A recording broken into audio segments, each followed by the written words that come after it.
I'll say, well, here we are. We are live. It is Misha Green, DC editor. I'm super excited to be talking to Ben Jealous, who is now president for People for the American Way. But y'all know this man does not sleep. He has literally done everything and is doing everything to this day. So we're going to have a conversation with him about how we can prep and be ready for not only this coming election season, but in general, how we as African Americans can mobilize and be out in the fight for social justice and equity. But before we get started, you guys know how I do. We got to share the stream. So I'm going to share it on my page, and I think Ben Jealous's team is sharing the stream on their page, and you guys need to do the same. So I am doing that now. By the way, Misha, while you're doing that, it's good to be with you. And as you know, Misha, you're green and I'm jealous. Yeah, indeed. So, obviously, there are a lot of people who think that we're just haters. You know, when I went to college in New York, I had a pimp offer me $500 for my high school jacket because it said jealous on the back. He's like, where can I get me one of them? And I was like, there's only one, brother. And he got me like $100. You know, like Letterman jackets are expensive. So I was like, nah. And then he got to 500. I was like, if he gets to 1,000, I'm going to sell him my jacket. But he only had 500. So I didn't sell him. That is a great story, though. If he'd gotten to the 1,000, your campaign may have gone a different way, though. Well, you know, back then in Harlem, you could buy a brownstone for $1. So $1,000 was $1,000 back then. Oh yeah, for sure. So my dad is from Harlem, and I remember when my parents. Which part? He is like, I believe, from like, I think it's 125th. He grew up in the Lincoln Projects, so I guess that's East Harlem. Yep. But yeah, I remember when my parents were driving me to Fordham, and they said, do not have anybody tell you to walk something across the street. Oh yeah. No wooden nickels. There are going to be people that see that you are literally green and figuratively green. Yeah, no. I got when I moved to New York for college, I got conned like in the first 6 months, and then like never again. Yeah. Yeah, I also had friends who like made their tuition delivering shoes, but it wasn't just shoes they were delivering. But of course. I mean, you got to do what you got to do, right? Hey, it was interesting times back in the, you know, I went to school during the crack wars in Harlem, so it was pretty psycho. Yeah. Well, you survived. Yeah. Well, that's what West Baltimore taught me. I mean, we were our own. Every summer for me, like the city got worse because I grew up in the 70s and the 80s, so it just kept getting worse. You know, there was a point I can remember as a child, young men in West Baltimore were like singing on the street corners, and then there was a time when like nobody was hanging out in the street corners. So yeah, I had the survival skills, but was not ready for just the straight up salesmanship of New York City con artists. Yeah, you know, I think they obviously took it to another level. But I'm sure your summers in West Baltimore at least helped you out, so that it was not a complete and utter shock getting to New York City. Right. I mean, you at least knew like the universal black head nod, which could at least get you like halfway through Harlem. Oh yeah, yeah. You know, for those that still don't do the head nod, you got some work to do because hey, you're out of get you a long way. Oh yeah, for sure. Okay, so I've been loving all this catching up. I know we are still in the middle of a pandemic. We are still in the process of watching people protest every day. And obviously a major push in this general election season. How are you doing? How are you feeling? How are you staying afloat? You know, I'm good. I mean, it's we were saying, right, when white America catches a cold, black America gets the flu, or pneumonia. Well, when the whole world has a pandemic, like what do we get? You know, we get something that's worse. Like literally in our age group, you know, black folks in their 30s, 40s, the rate is 10x our white peers. 10x. Like that's so, you know, and to put it in more basic terms, I was talking to Bishop in Baltimore the other day, who don't want to reveal the congregation just because, you know, it's a sensitive matter, but one of his parishioners from Louisiana had 16 family members die. Oh. I talked to a brother I went to college with who grew up in Trenton, but you know, his network stretches from Trenton to Wall Street. He's an executive on Wall Street. In 1 week, he had 5 friends, all black men under 55, die, including his starting lineup from the Riverside Church, which people don't know New York the way we know New York, pretty prominent church, the old Riverside Church basketball team. Right. Half the starting lineup died that week from his on their all-star team. And, you know, some of those brothers, you know, some of it, people want to say, oh, it's because we're disproportionately incarcerated or lack health insurance. Well, 3 of those brothers were pretty well off, had good health care. One of them died on Martha's Vineyard. There's something else. And so just at a personal level, I've been encouraging all my family members to know their BMI and to lose weight. And like my BMI is 35. It should be like under 30. If your BMI is over 30 with COVID, you're in a real danger zone. If you're above 40, you should sort of assume that you're going to die if you get it. I mean, that's what the stats tell you. Now, obviously, when you get it, you need to fight it. And honestly, a lot of people who've survived, they survive because they drop weight while they're, you know, sick. So it's real. That's only one of 5 crises that we're dealing with. We have the COVID crisis. We have the recession.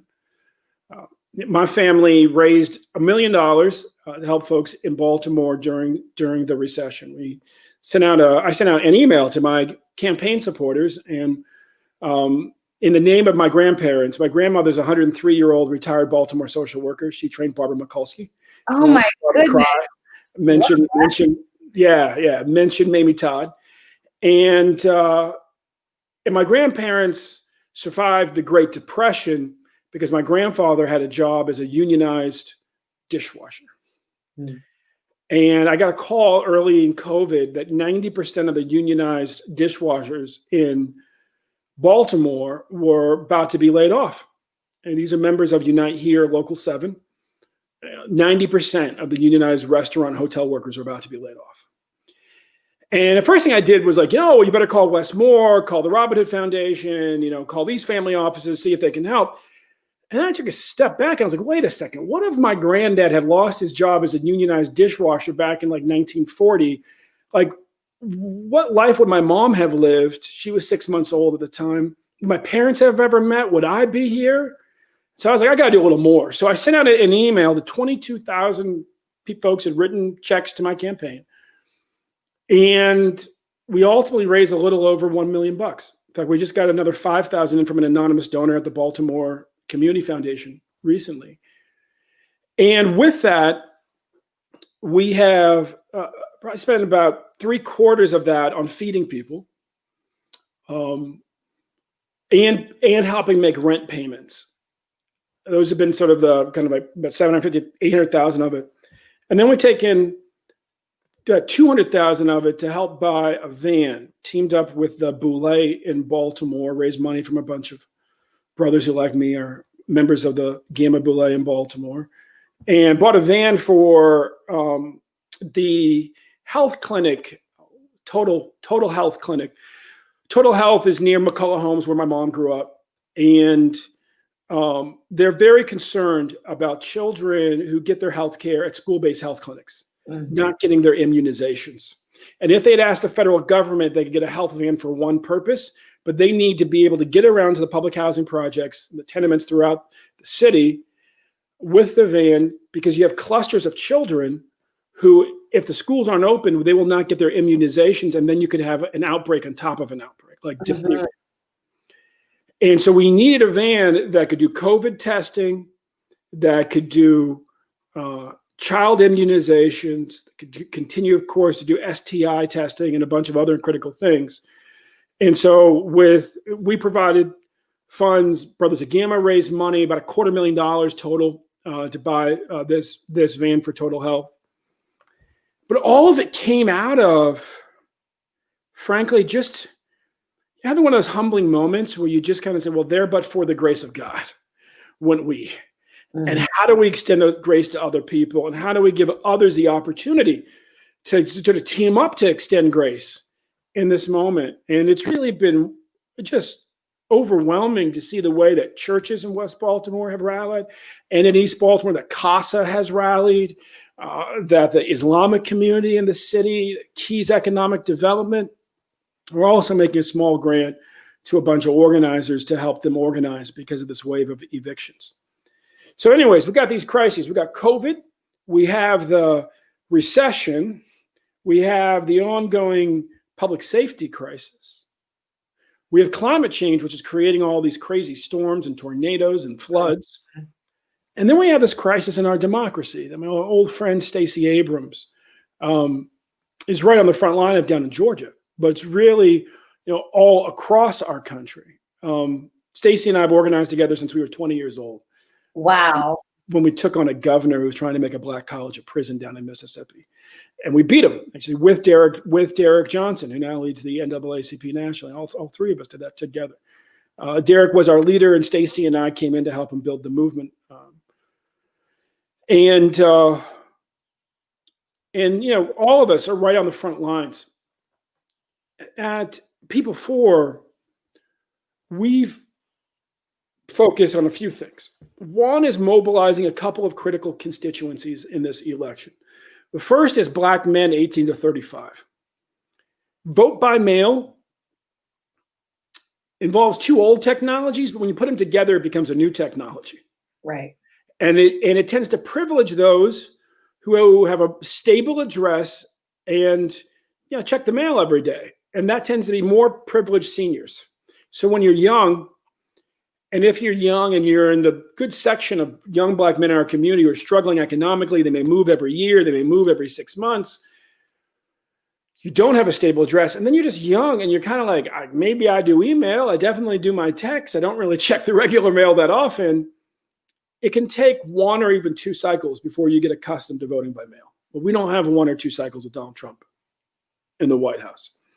And so we'll be in a couple of weeks rolling out our strategy called Defend the Black Vote, which is really focused on reaching 1 million young Black men who are registered but unlikely voters, making sure that they make a plan to vote, making sure that they find their ballot, making sure that they fill it out, and in that way, delivering 1 million unlikely voters to the polls.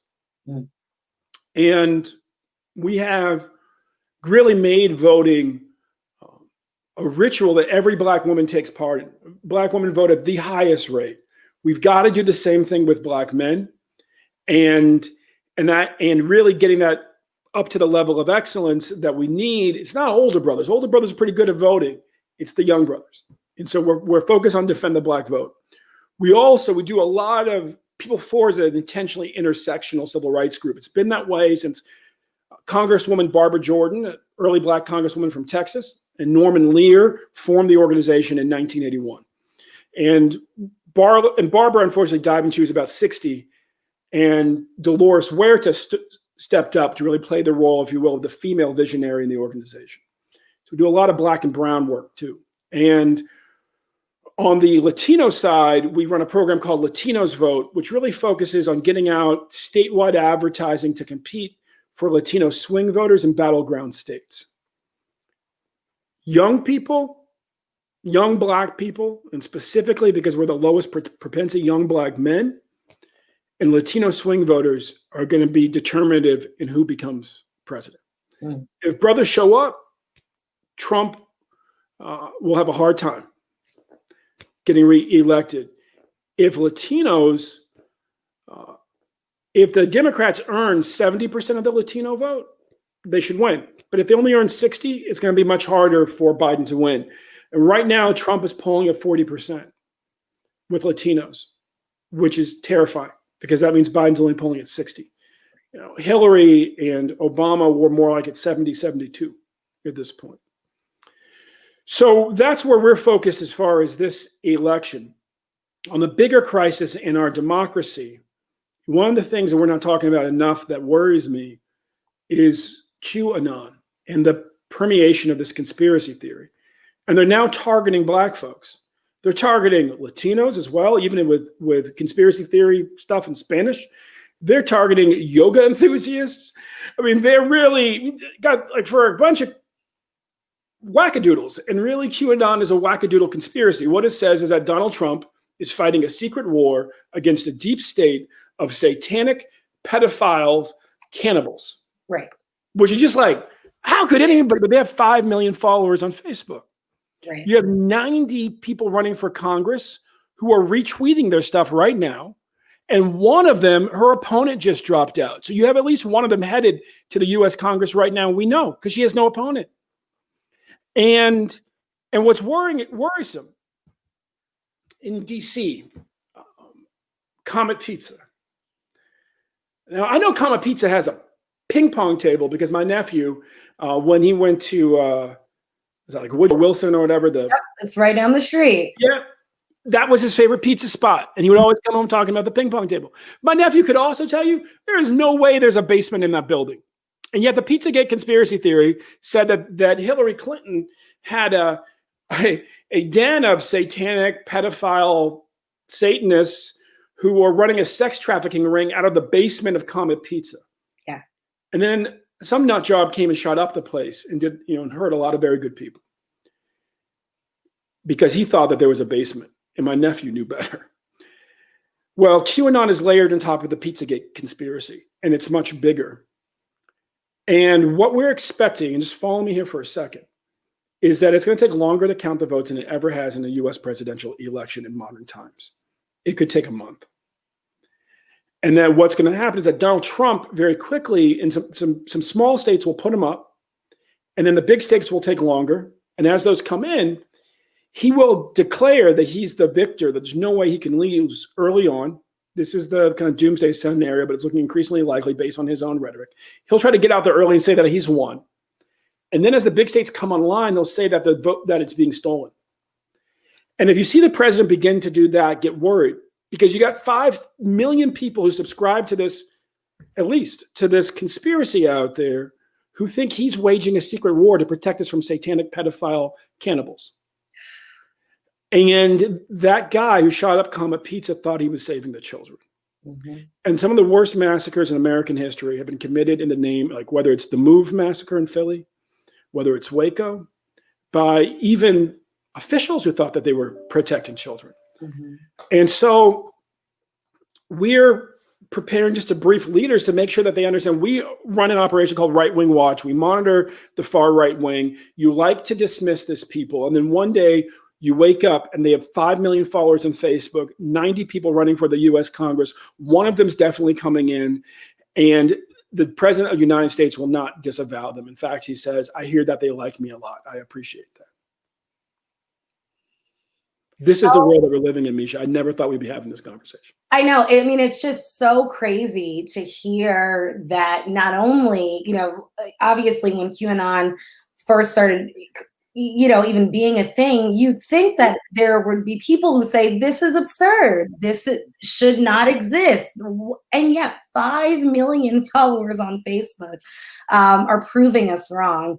I wonder in this world that we're living in and sort of the fear that it has arisen, not only from Trump's presidency, but from everything that's happened along with it. What are next steps for the Black community? I know, obviously, people are really, really excited, particularly those who have pledged Greek for Kamala Harris to be on the ticket. And so, I'm wondering. I'm just curious. Are you an AKA or a Delta? I am not, but you're reading something correctly. So I am Legacy AKA. But at Fordham, there were no Greeks. And then that University of Maryland. I pledged Kappa grad while I was president of the NAACP. So you've got time. I have time, and I will play. So I'm also daughter of a Kappa as well. So daughter of an AKA, daughter of a Kappa, and granddaughter of an AKA, granddaughter of Kappa. So I got some time, and I'm getting a lot of side eyes from family members. So it has to happen. But well, if you really want to upset them, my grandmother is the oldest Delta in the country. No way. Yeah. Is this also the one in Baltimore Yeah, who, yeah. She turns 104 in November. oh my goodness. Oh my goodness. So she must be really tight with the Murphy family, obviously. Yeah, she and Mrs. Murphy were both part of Baltimore City chapter back in the day. Of course. We all vacationed down in Cape May, all that. Love it, love it. I also see how Dana combated that with her AKA Skewy. Yeah, I know. We're like wading into bourgeois Negro gang wars here, but We are. We are. But so Cap is like, we got so much going on. Like we don't align ourselves with any particular sorority. We don't need that sort of crap. Never, which is so weird. You guys need to pick a side. No, but I get it. You guys are the smooth guys who love the ladies and can't align yourself with one. But at least right now, as you guys have a sister sorority member running as VP, so I think the captain. And for HBCU grads and everybody whose family is invested in them. My family co-founded Virginia State and St. Paul's, and it's a big deal. Big family in Virginia as well. I didn't realize that. Yeah. No, we're from Petersburg, and my grandma's granddad was the state legislator who secured the land for Virginia State. He's counted as one of their co-founders. And my granddad's great uncle was Archdeacon Russell, who founded St. Paul's. Wow. And there's Tony. Yes, we do need to align ourselves with dumping Trump. That's absolutely right. And by the way, one of the things that we're doing with the Amsterdam News, I'm hoping we can do with the Afro, and we're about to buy a bunch of black newspapers, is we got these incredible black artists. This is our Enough campaign, who done these great murals, and we're turning them into banners and hanging them on the front of black newspapers. So we're going to wrap the Amsterdam News in New York, and we're going to invite other papers who want these banners, and we can produce very large banners. And this is Carrie Mae Weems, Ms. McKeever, a whole bunch of incredible black artists who are part of our Enough of Trump campaign. You can go to enoughofthrump.com to see it. In fact, we also have a Kickstarter. Carrie Mae Weems, again, incredible. I saw that kicks off when? And it's kicked off, and it's still going. And the Kickstarter campaign, Carrie Mae really wanted to have one of her murals, a very simple one, made into a bag, like a canvas kind of like type of thing you might take to the farmer's market. Oh yeah. And they're like, no, Kickstarter. This is Kickstarter. Like called us, like, don't sell a bag on Kickstarter. She set a record. It is the best-selling bag ever on Kickstarter. So don't tell a sister what she can't do or she shouldn't do. Just like trust her genius. And Carrie Mae Weems is a genius, and her bag just simply says, "Dump Trump." No, I think it's like "Dump Trump, vote 2020." I mean, it's like very simple. I mean, yeah. And Tony, I should get one of those bags for Tony. She'd love that. She'd love that. She's been on the dump Trump kick, which she should as our publisher, but heavier than ever the past few weeks. So she would love that. What is the next steps as Black people? How do we mobilize? Obviously at People For, you guys have been really, really open about, enough of Trump. You're obviously doing all of the things that you talked about with the Latino vote, defend the Black vote, mail-in ballots. I see on your Twitter is something that you guys are really, really trying to educate people about. But how can we, as just sort of the everyday African American, get our family members to the polls, and how do we mobilize in big enough numbers to really dump Trump? Peer-to-peer texting. We got to learn something from young folks. Back in 2016, when Black folks under 35 were clearly for Bernie, above 35, clearly not. Below 35, absolutely. The way that they were organizing themselves was peer-to-peer texting. Just like Facebook started off with college kids, then a mainstream, peer-to-peer texting is mainstream since. In the Black community, the closest thing that we have to a ritual of democracy is souls to the polls. Right? We're in the churches, we push our folks out, we got the fans. Well, who's in church right now? Right? I mean, online, who's in church right now? Right? My family has gone to St. James and Harlem Park for 80 years in West Baltimore. I'm there for the food drive, but you know, who's in the pews? Yeah. And so if you can imagine Souls to the Polls as a church bus, like COVID slashed 3 of the 4 tires. Like you're still a good tire, but what you gonna do? You know, like drive in a circle. And so our answer to that is the peer-to-peer texting engine behind Defend the Black Vote. And folks can sign up at PFAW.org. You can go just Google People for the American Way. It'll pop right up. This is being led, Black mayor of Ithaca, New York, Savante Myrick. This brother became, when he was a student at Cornell, joined the city council when he was 19, became mayor when he was 23, and he's now 32. And he's been mayor, he's in his 4th term as mayor. His 3rd term as mayor. And Savante is leading the effort. We got young Black elected officials across the country. We'll be rolling this out. We have Black churches. We maintain a network of 3,000 Black faith leaders at People For. And they just said to us, we'll do it, but let the young folks lead it because it's about new technology and we're a little bit overwhelmed with like our food pantry and everything else related to this crisis. And then we have 1.5 million members who will be helping as well. And the message is a pretty simple one. In our community, both the NAACP and interesting, the ANC in South Africa have the same tradition, which is that when a leader is killed in the midst of battle, whether it's an assassination or natural death, at the funeral, they'll raise their fists and they'll do what the young people of the NAACP did, for example, when Medgar Evers was assassinated in Mississippi. They ran behind the hearse with their fists in the air chanting, "I am Medgar Evers. I am Medgar Evers." And that moment, Medgar had been killed by a coward who hid behind a pine tree and often with a deer hunting rifle. Murdered him with a deer hunting rifle.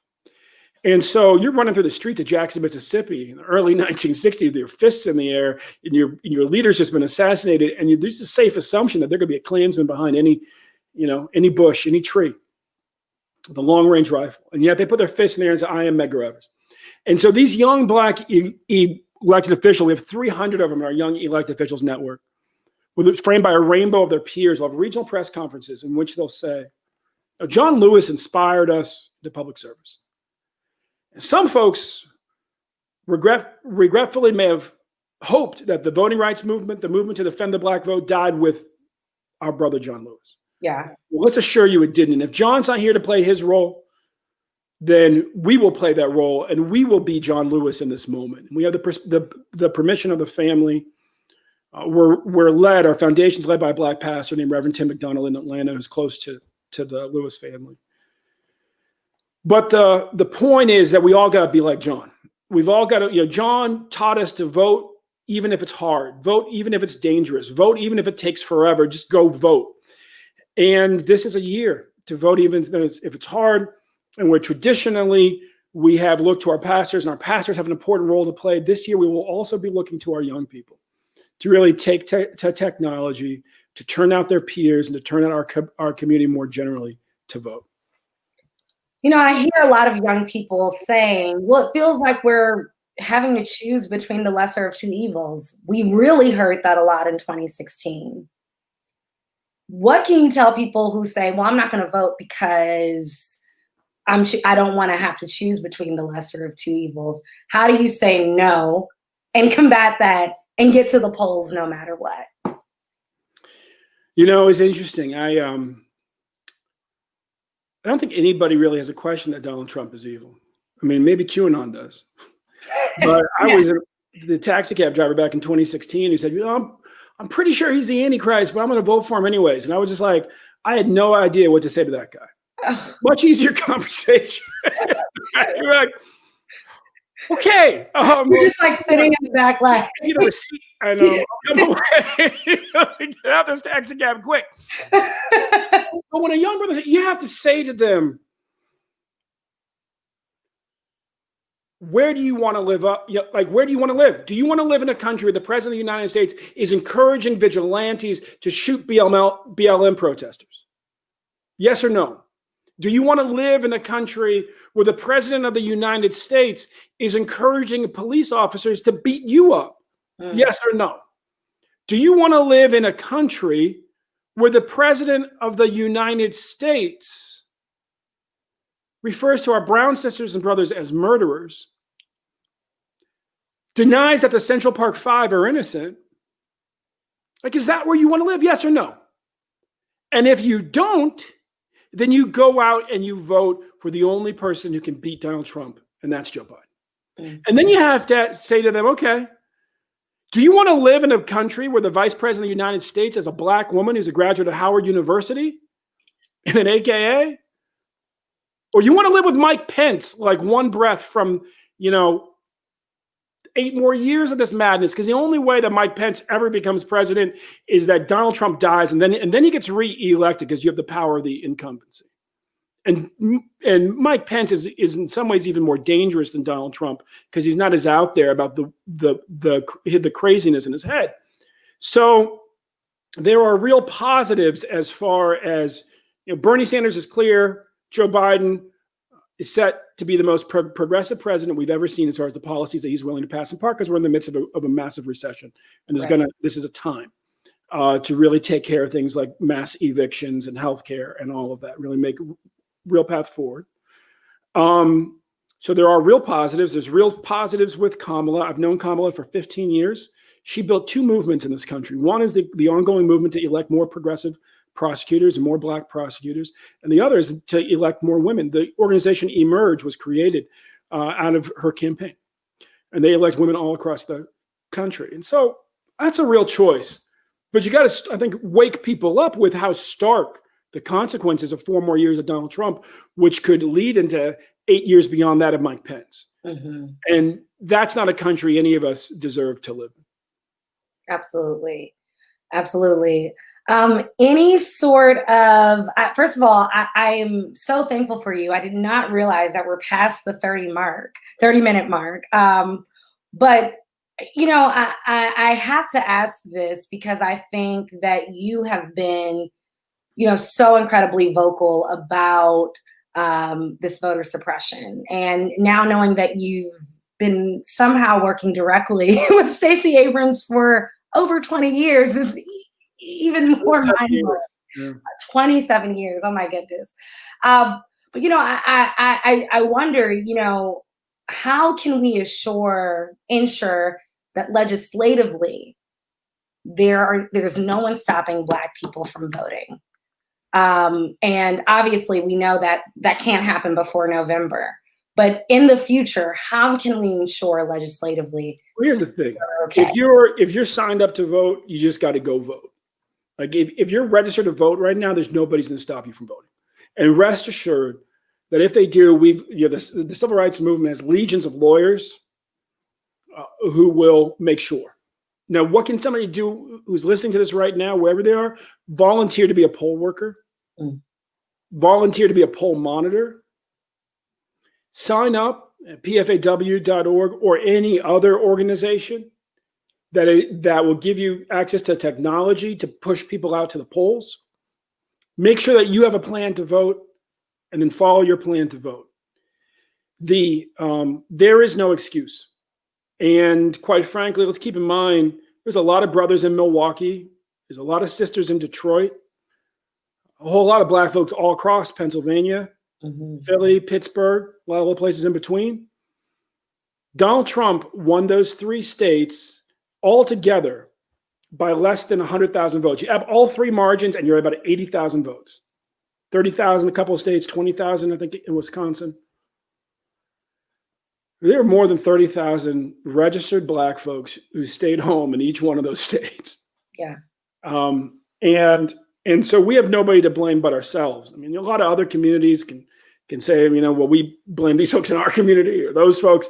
But the point is that we can settle this, and we just got to turn out, and we got to put in the effort. Last week on one of our shows at the Afro, the Chicken Box, our theme was Black people and the young vote. And Dr. Draper actually said something that was really, really important, which was that, I gave a statistic, I think 61.3% of African Americans voted in the 2018 election, which is really, really low. But yeah, it was something that was celebrated at the time.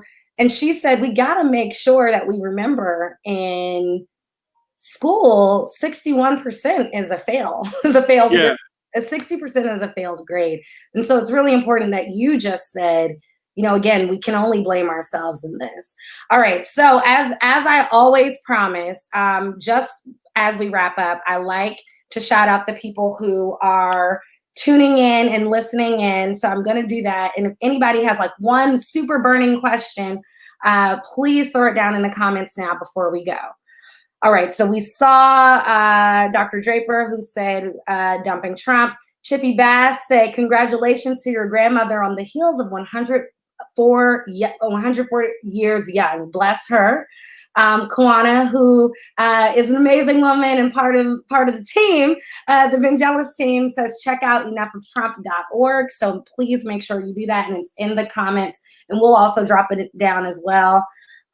Lucy Lou says, what do you say to young Black men and women who are voting for Trump and believe that Trump is better for Blacks? Okay, so answer that question in 2 seconds, but I'm also going to give the other shout outs. Atira Green, who's my big sister, says good stuff. And Paula E. Clark, who is my mommy, says, love this. We must turn out and vote. So shout out to everybody who's tuning in. I'm going to read Lucy Lou's question one more time before we wrap, which is, what do you say to young Black men and women who are voting for Trump and believe that Trump is better for Blacks? Let me take a photo of you and put it in my Twitter so I can inspire everybody else to vote. The reality is that, 1 out of 10 Black folks may vote for Donald Trump. That's why you got to make sure that the other 9 turn out and that we turn that into 19. You really can't at this phase spend time trying to convince somebody who's already decided who they're going to vote for to do anything else. You just got to focus on the people who know better but may not show up.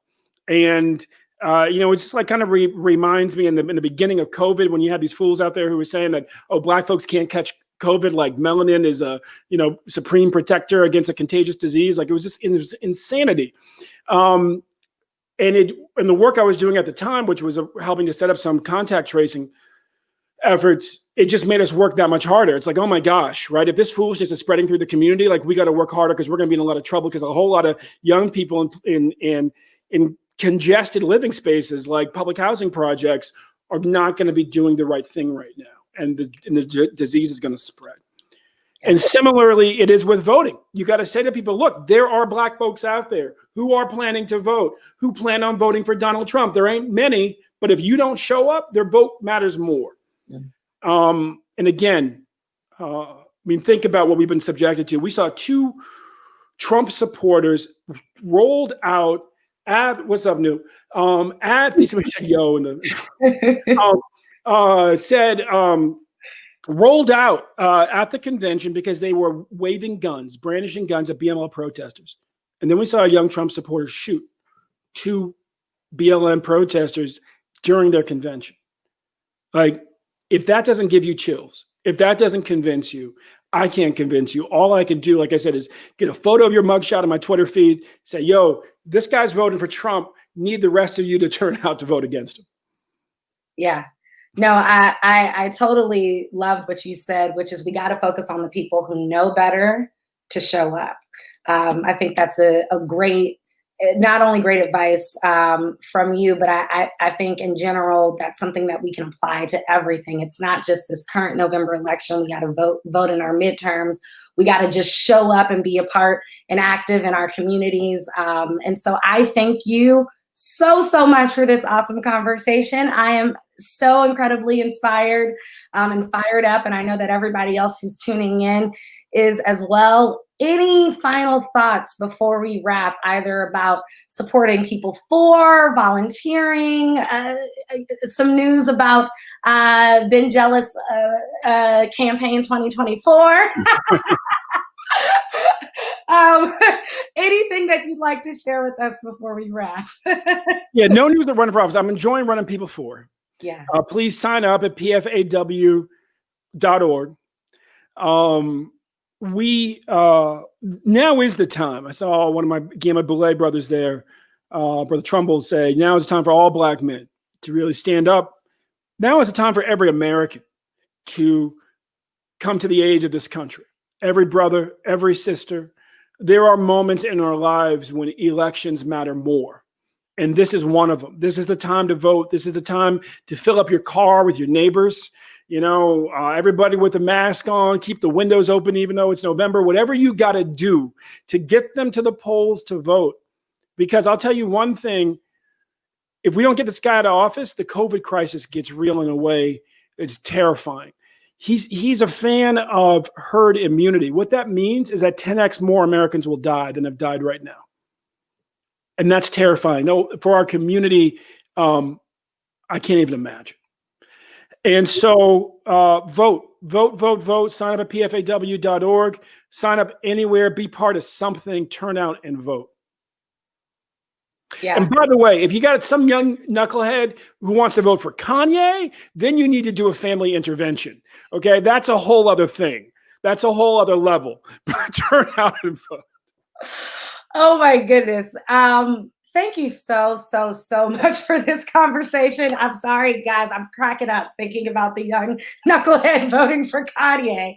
There's 12 of them, but they exist. And if they're in your household, you need to do some political education. Somewhere mom forgot, dad forgot to have an important conversation. Yeah. For sure. Let's make sure that these conversations are happening in general, even if your young knucklehead isn't voting for Kanye. Let's make sure these conversations are happening. Thank you so much. You've done so much for the Afro, but please promise to come back. Anytime. Okay, good. Thank you. And as you all know, our Afro viewers, please tune into all the stuff that we got going on. It's not just Afro Live, but everything on www.afro.com. Make sure you tune in and follow us as the Black Media Authority. Take care. Bye.